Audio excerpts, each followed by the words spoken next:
That's why Ohio became such a weird place. It's the Germans' fault. A German heritage in the USA. Did you know there was once a big debate if the US should be German speaking or English speaking? And English won. So who we lost, the Germans lost? That's sad for me, but maybe good for you. So let's find out. How did Germans influence America? Let's go. Hi, I'm Feli. Huh? It's the German nickname of Felicia. I'm German. Oh, that's so cool. I'm German too. Ach, du bist auch Deutsch. Well, I don't actually speak German. Huh? Why is it censored? Why? What is happening there? Is it an O at the start? That's weird. Hallo, Servus, and welcome back to my YouTube channel. My name is Felicia. I'm originally from Munich, Germany, but I've been living here in Cincinnati, Ohio, on and off since 2016. Today is a special day because October 6th is German American Day. There is a German American Day? For real? Do you celebrate it in America, or is it just a random day? Like those wear a sock day or stuff like that? The day celebrates German American heritage and commemorates the founding of Germantown in Pennsylvania in the year 1683, which is now part of Philadelphia. I'll share some more information about the history of the day later. First, let's talk about German heritage in the US in general. How German is this country really, and what impact did German immigrants and German culture have? Numbers. Let's go.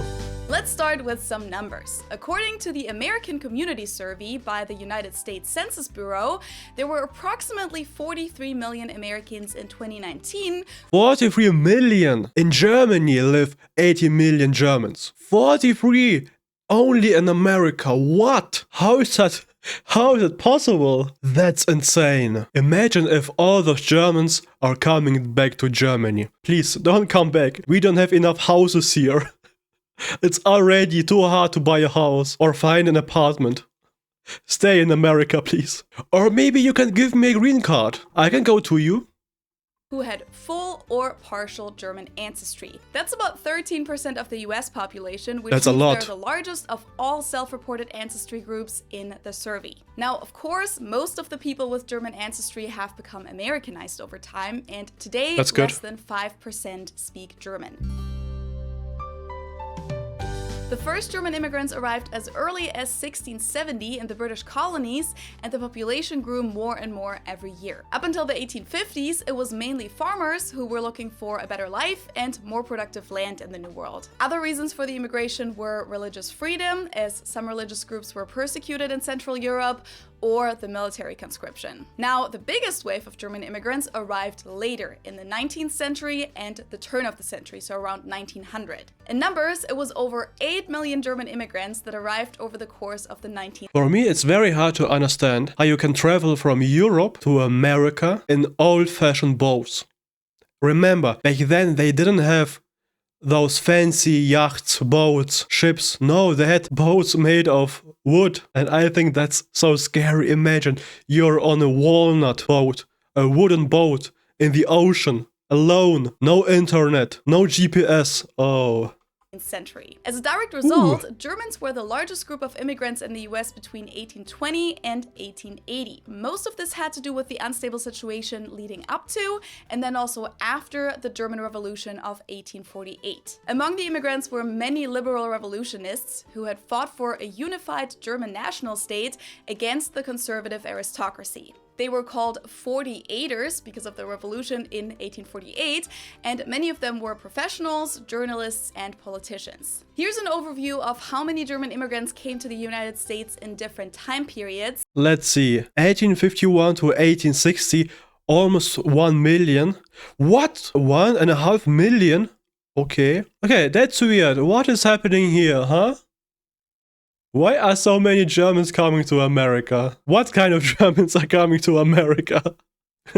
In addition to what I already mentioned, there were numerous other migrant groups coming over at different times and for different reasons, such as the Latin settlement of the so-called Freidenker, freethinker movement in the 1830s, or a wave of Protestant Germans in the early 1700s. As you can see, there was also a spike during the time of the Depression and rise of the Nazi movement, as well as in the 1950s, after World War II. Okay, Where did they go? Maybe California or Texas? Now, where were the main settlement spots for German immigrants? The very first Germans arrived together with English settlers at Jamestown, Virginia. The first permanent German settlement, however, was then founded on October 6, 1683 as Germantown, Pennsylvania. That's the anniversary that we're celebrating today on German American Day, even though technically most of those settlers were actually Dutch. In addition to Pennsylvania, Germans also settled in upstate New York, the Shenandoah Valley in Virginia, and Louisiana along the so-called German coast, which was especially attractive for Germans from the Alsace region and Swiss people because Louisiana was predominantly French. Germans then continued to settle in Massachusetts and New England, but also in the southeast in North Carolina, South Carolina, and Georgia, and later spreading out to Texas, Missouri, and all the way west to California. So German settlers were found pretty much all over the place, but with concentrated spots on the East Coast in places like New York, Baltimore, and Hoboken, and cities here in the So we were old school Mexicans. Right now you got Mexicans, back then it was the Germans. All those German immigrants. Midwest, including Chicago, so Illinois, Milwaukee in Wisconsin, St. Louis in Missouri, Cleveland, Ohio, and here in Cincinnati. Cincinnati has a huge German heritage, and Ohio in general is among the top 3 states with German ancestry in the US. Around the year 1900, Cincinnati was more than 40% German American, and the strong German heritage here in Cincinnati is still very noticeable today. Whenever I meet people here and they find out I'm German, a common response is, "Oh, I'm German too," by which they usually mean that they have German ancestry, and then they tell me their German last name or where in Germany their ancestors were from. There are also tons of German restaurants, breweries, and societies here. What I like about America is that no matter where you come from, yes, Americans love to say, hey, I'm Italian, I'm German, but they all feel American. It's like, here is the American identity, but we got roots in Italy. And I think that's great. In Germany, we got the problems that a lot of second, third generations still think that they are not German. Their parents, grandparents came from Spain, Turkey, who knows where. But they grew up, they were born, grew up, live, work in Germany. And they still don't think that they are German. And I think that's wrong and bad for the society. You can't celebrate your roots, your heritage, but keep in mind that you are German. If you go back, the people there, they will not think that you are a part of them. They will think, oh, a German came back. Now, in addition to the Midwest, which also included places like Michigan and Indiana, there were also major German populations in Iowa and Nebraska around the turn of the century. To this day, there is a so-called German belt that goes all the way from East Pennsylvania to Oregon on the West Coast.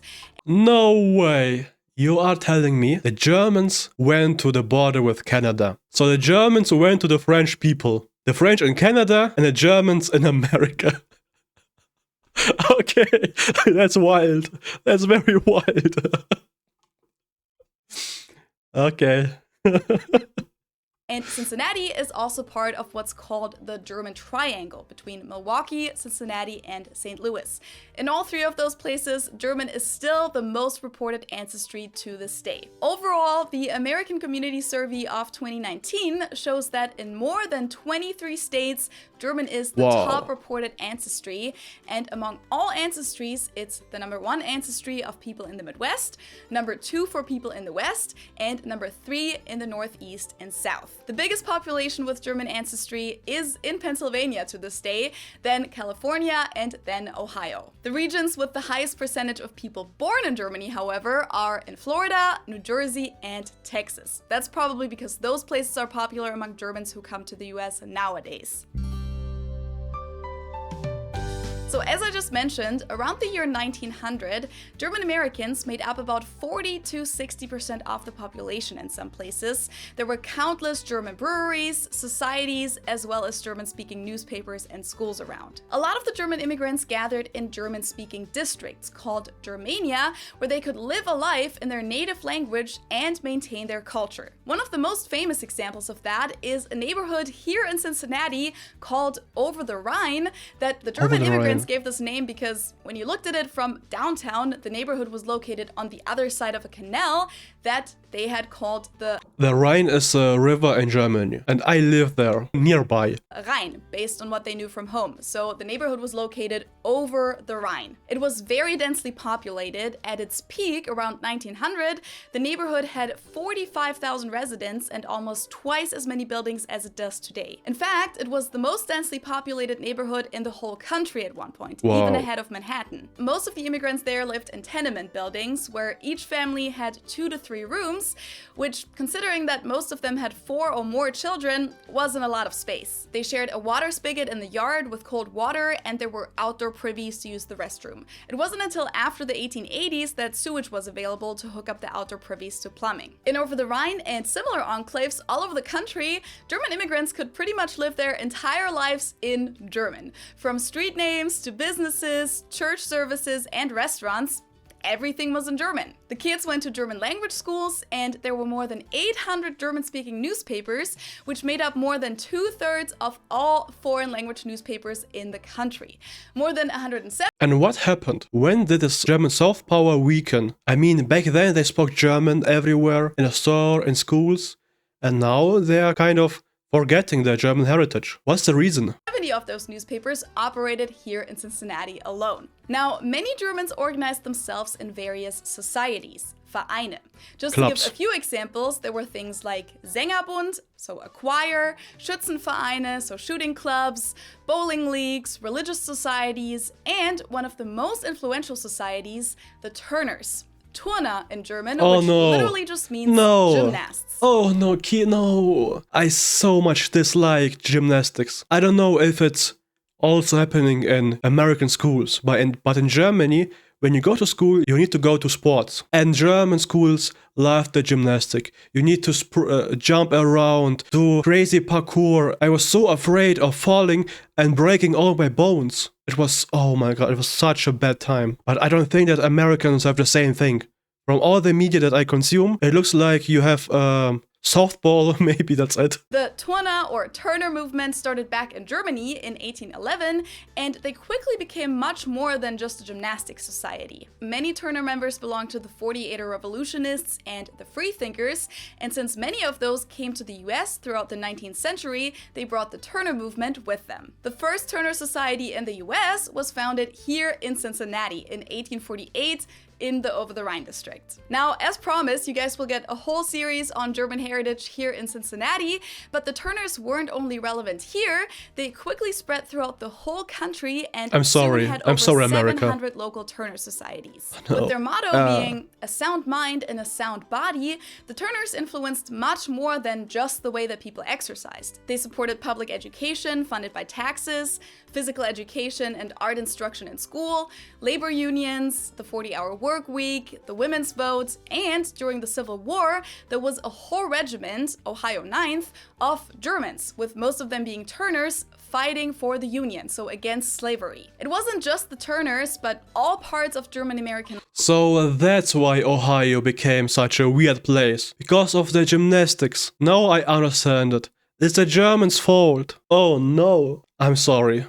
Life that were hit hard by World War I, especially once the US joined the war in 1917 to fight against Germany. The so-called anti-German hysteria, or simply put, anti-German sentiment, led to a rapid decline of German culture in the US. Countless German societies and newspapers stopped existing because it wasn't considered politically correct to be German. German street names were changed to English ones, German-speaking schools, as well as meetings held in the German language became illegal, and people who were German or of German descent were discriminated against, persecuted, and sometimes even lynched. Many of them changed, or at least anglicized, their last names during that time. German businesses and societies took the German out of their name to stay under the radar. The German American Bank became the Lincoln National Bank and Trust Company, for example.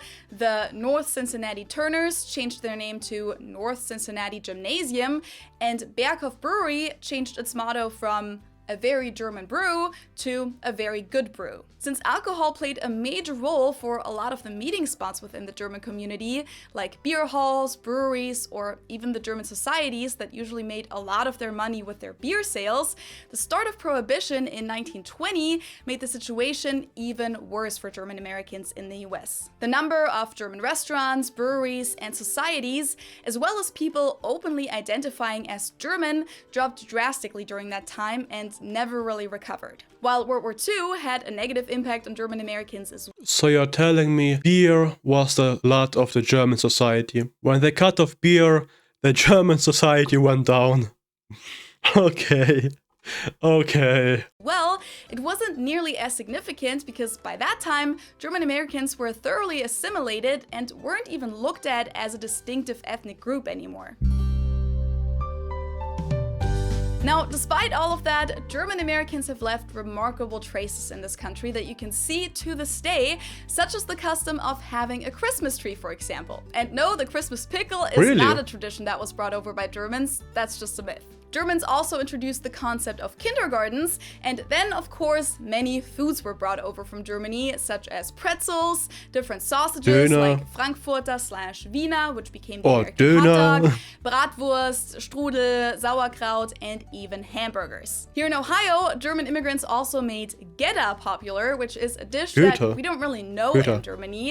It was kind of based on a local dish called Grützwurst, but the immigrants here stretched it with oats and other things because they didn't have a lot of money to eat, and it kind of became its own dish. And Germans also introduced America to lager beer, which is now the most produced style of beer in the US. Then, of course, to this day, you can find different German dialects and ethnic groups in the US, such as Pennsylvania Dutch, for example, which developed from the Germans who settled in Pennsylvania. So even though it's called Dutch, it's actually German. It's closely related to Palatine dialects, so Pfälzisch, but has a big English influence as well. It's still spoken by Amish and Mennonite groups and has about 300,000 native speakers in the US and Canada. There's also Hutterite German and Plautdeutsch. Hutterite German, I have no idea. Plautdeutsch seems familiar. We have Plattdeutsch, which is similar to the dialect Plattdeutsch in Germany. In addition to that, there's a group of dialects called Texas German or Texasdeutsch that was spoken by German immigrants that settled in Texas in the mid-19th century. Today, it's almost extinct though. Now, speaking of the German language in America, you'll often hear people say that German almost became the official language of the US, but then it ended up being English. That's actually a myth called the Muhlenberg legend. The truth— Okay, I'm a liar. Sorry, I lied to you. Sorry. I'm a liar. Next time I should keep my mouth shut and not come up with lies. There was never a proposal for anything like that, and the US doesn't have an official language in that sense. Among all those German immigrants and their descendants, there were many famous ones that had a big impact on the US, and I'll make a whole video about some of them at some point, but I figured I'd mention at least a few in this video, such as Henry J. Heinz, who invented Heinz ketchup. He was born to German immigrants in Pennsylvania. Then you could mention Wilhelm Boeing, whose parents were named Boeing and came to the US in 1868. Levi Strauss, who was actually born in the Franconian area in Germany as He too. Loeb Strauss, But he looks a bit Chinese, to be honest. He doesn't look German. That's a bit sus. and who started the first blue jeans company, Levi's. Bernhard Kroger, who was born here in Cincinnati to German immigrants in 1860 and is the founder of the nationwide supermarket chain Kroger. Or John A. Roebling, who was born as Roebling in the Kingdom of Prussia, but emigrated to America as a young adult, where he not only built the famous Roebling Suspension Bridge here in Cincinnati, but later also the Brooklyn Bridge in New York. And let's not forget that almost half of all current beer sales in the United States go back to German immigrants, such as Captain A. Pabst, Eberhard Anheuser, and Adolphus Busch, who founded Are you telling me that you drink beer that's named Adolphus Busch? Anheuser-Busch in St. Louis in 1860. German Americans also played significant roles in both the Independence War and the Civil War in the US. One important person here was Baron von Steuben, who was a former Prussian officer and who helped make the victory against the British possible in the War of Independence. Last but not least, let's go back to the initial reason for this video, German American Day. So again, it's the anniversary of the founding of Germantown on October 6th, 1683, which nowadays is in northwest Philadelphia in the state of Pennsylvania. It was founded by Germans as well as Quaker and Mennonite families, which are both religious groups, and apparently most of them were actually Dutch and not German, but had relocated to Germany before they came to the New World. That's why up until 1709, the town was mainly Dutch-speaking until some bigger groups of German immigrants resettled there from Delaware. Germantown became the birthplace of the anti-slavery movement in 1688. Really? Because Okay. they organized the first petition in the English colonies to abolish slavery, and Germantown was also the site of a Revolutionary War battle. The holiday itself was first celebrated in Philadelphia in 1883 for the 200th anniversary of Germantown. Back then, it was simply called German Day though, and people even started similar celebrations in other parts of the country until the custom died out during World War I. The holiday was then revived in 1983 when President Ronald Reagan proclaimed October 6th as German American Day to celebrate and honor the 300th anniversary of German immigration and German culture in the United States, and it's been celebrated ever since. Now, I know that was a lot of information. Let me know in the comments below if you're interested in hearing my 5-piece project on German heritage in Cincinnati, and if you'd like to learn more about famous people in the US who were German immigrants or kids of German immigrants. Thank you guys so much for watching. I hope you found it interesting. It made me kind of proud to find out how my German influence is on America, knowing that we helped creating America. What do you think? What kind of German influence did you experience living in America? Are you maybe German American? Write it in the comment section and I will see you later. Bye bye. Bye bye.